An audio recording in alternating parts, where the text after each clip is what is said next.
Matter of seconds. The Apache Longbow helicopter was only 400 feet above the ground when both engines powered down. The pilots had only about 3 seconds to respond before impact, which was not enough time to either restart the engines or to otherwise recover the helicopter before it crashed. The goal of the training session was for the pilots to operate the aircraft with only one working engine. It's a scenario that military pilots across the nation practice on a regular basis. This routine hands-on instruction is critical for military helicopter aircrews, since it trains them how to quickly respond to the loss of one engine's power.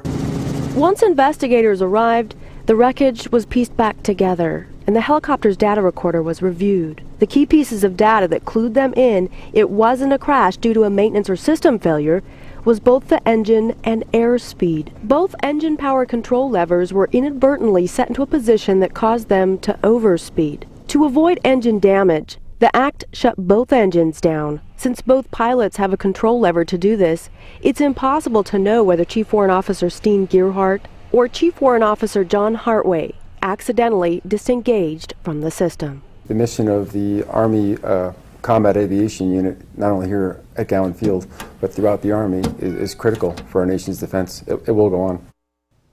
Gearhart and Hartway died upon impact. The families of both pilots continue to ask for their privacy and are not issuing a public statement at this time. Live in studio, Tammy Scordino, today's 6 on your side. Thanks, Tammy. And for more news out of Gowan Field, yesterday, President Obama is looking to retire the A-10 as part of his recent budget proposal. And since 21 of those aircrafts are housed at the Boise airfield, the proposal could mean more than 1,000 lost jobs. You can find the full story and learn more on our website, IdahoOnYourSide.com. Well, it didn't feel like February out there today, more like March. At least it did to me. And I think it's time to find out how long this weather will last. Let's head to meteorologist Adam Behrman for your On Your Side forecast. Adam? Actually, I think we can skip March, go right on to April. Temperatures warming into the mid-60s today. We're definitely more like April than February. Beautiful across the valley. Very warm as it has been for much of the month. Here's a look outside right now. It was sunny earlier, but the clouds have rolled in. Overcast across much of the Treasure Valley, and that has put a cap on our warning. We were at 64 degrees earlier, cooling back down to 61 now. Cloudy outside with dew point of 34, so pretty dry as well. Winds are blowing out of the west-southwest at 5 miles per hour, but they've been blowing a lot stronger than that earlier today. And as we look across the region, you'll notice the Treasure Valley pretty mild. Ontario's at 60. We're at 56 for Mountain Home with Twin Falls at 58. McCall's at 40. Stanley above freezing at 38 degrees. Sun Valley checking in at 46. And as you can see, things have been pretty quiet right now. Lots of sunshine earlier, but the clouds building in.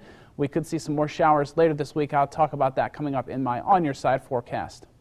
Thanks, Adam. That weather has prompted a mudslide and flood warning from the Forest Service. They say high elevation rain as well as rain falling on snow could lead to quick melting, which leads to flooding. Anyone headed to the Boise National Forest this weekend should take extra caution, especially in recently burned areas like Atlanta, Pine, Featherville, and the South Fork Boise River area. They say not to camp or even park close to creeks or rivers, and that there is a possibility of falling rocks and trees.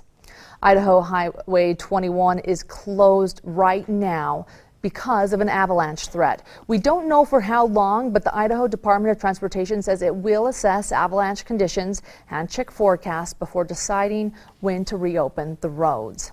Sheriffs say 2 men are dead after they fell through the ice while fishing in north central Idaho. 79-year-old David Crees and 73-year-old Roger Ward, both of Kamei, died of hypothermia after falling into Winchester Lake. Emergency units and 2 helicopters responded to try to save the men. Both were flown to a Lewiston hospital where they passed away. And 4 people were taken to the hospital after a 2-vehicle crash on Highway 30 near McCammon. Police say 31-year-old Derek Hernandez of Blackfoot was driving westbound when his vehicle swerved into oncoming traffic. A Utah's woman and his Mustang on the passenger side.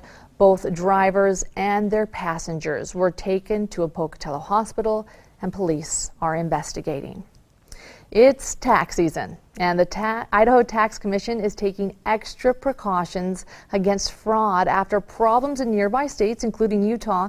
The chairman of the Idaho Tax Commission says tax fraud is a growing problem in the Gem State, but they do have systems in place to help.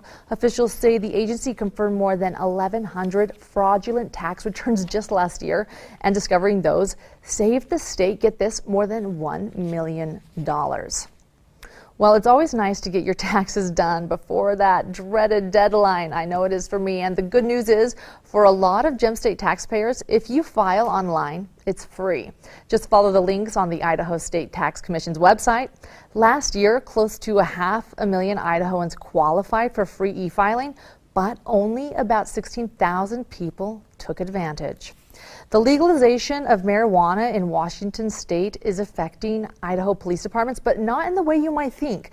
Idaho police say the new law is hurting their recruitment of new officers. The Lewiston Police Department says anyone who has used pot in the last 3 years can't be certified in Idaho, and the department can't hire them. The problem is, they're having trouble finding people who meet those requirements. Lewiston police say many dispatcher candidates are failing background checks because of weed. A Lewiston sergeant says he wants to hire some of those people, but he can't because of the rules.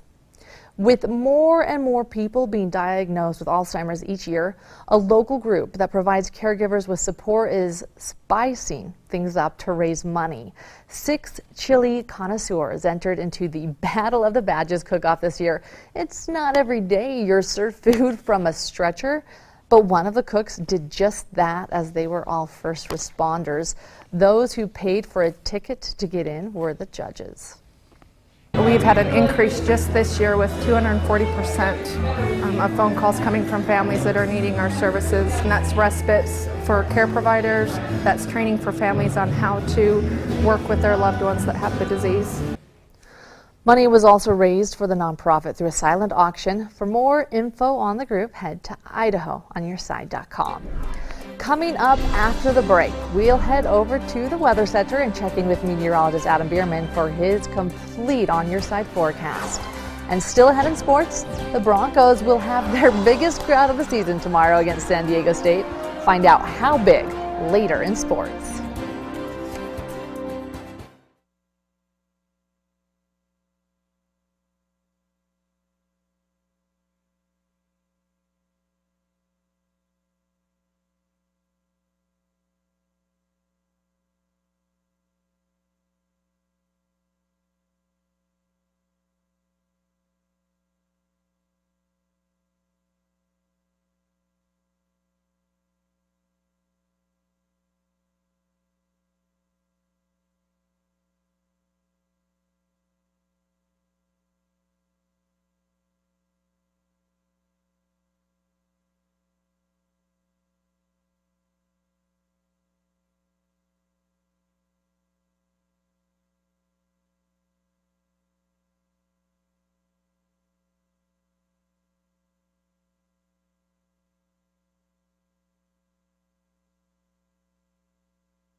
Welcome back. I hope you made the most of the day. It was gorgeous outside across the Treasure Valley with temperatures warming well into the 60s. Boise hitting 65 earlier this afternoon. It has since cooled down a bit. Let's take a look at those current temperatures. 61 here in Boise right now, while a 60 in Ontario and in Mountain Home.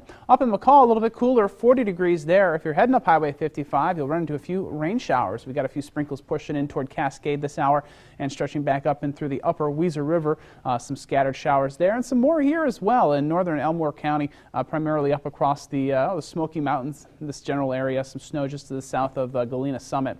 So watch out, could be a little tricky traveling up there. A lot of clouds starting to build in here in just the last hour and definitely clouding over in the Treasure Valley here as well. Well, let's take a look now across the region. We do have some weather warnings to show you. Flood watch, the big one. This includes portions of Oregon here up into the Blue Mountains, just south of the Wallowas, a little stretch here along the West Mountains, and then further south along the heart of the Boise Mountains, pushing down up towards Sun Valley. All this warm weather and the rain we've been seeing is definitely causing a lot of that rain to melt the snow and flood the creeks. So just be on guard for that if you're living near any low-lying areas. Also, avalanche warning here, the area in kind of a whitish color.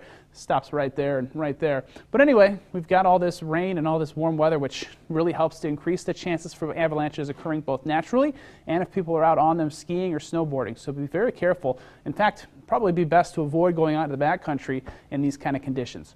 All right, let's take a look at our satellite picture now across the region. Again, sunny earlier today. It's pretty nice, but the clouds have quickly moved in. We're seeing some scattered showers developing out across the Oregon outback there. And as I expand the view out just a bit further, you can definitely see the airflow coming from the southwest, as it has been for the several days now, and that's why temperatures have been so warm here across southwest Idaho. Here's your futurecast. We'll time out the precipitation for you. As we head overnight, don't think we'll see much, just a few clouds. As we head into Sunday evening, though, we'll see a chance of some showers moving in, especially up in the mountains, probably staying dry here in the valley. But by Monday morning, we'll see the rain moving into the Treasure Valley, and we could see rain showers through much of the day on Monday here in the Treasure Valley, so keep your umbrella handy. Temperatures will be a little cooler as a result as well. And again, showers continuing to linger up in the mountains, some snow showers up there as well. All right, well, here's the synoptic setup for tomorrow. Mild across the Treasure Valley, should be pretty nice. In the Treasure Valley, temperatures warming up again into the low 60s. Should be a pleasant day. Temperatures right around 61 for Boise, 60 for Meridian, 58 degrees in Weiser. Not quite as warm as today, but certainly not bad for February. Up in the west central mountains, mostly cloudy with a very slight chance for some rain showers, maybe some snow showers as well up north around McCall, but definitely warmer than average with highs into the 40s and 50s. For the south central mountains, we're expecting mostly cloudy skies with a slight chance of some sprinkles, highs into the mid-40s for Stanley, Sun Valley, and Fairfield. And for the Magic Valley, also looking at some warm weather there. 50s and 60s with plenty of sunshine.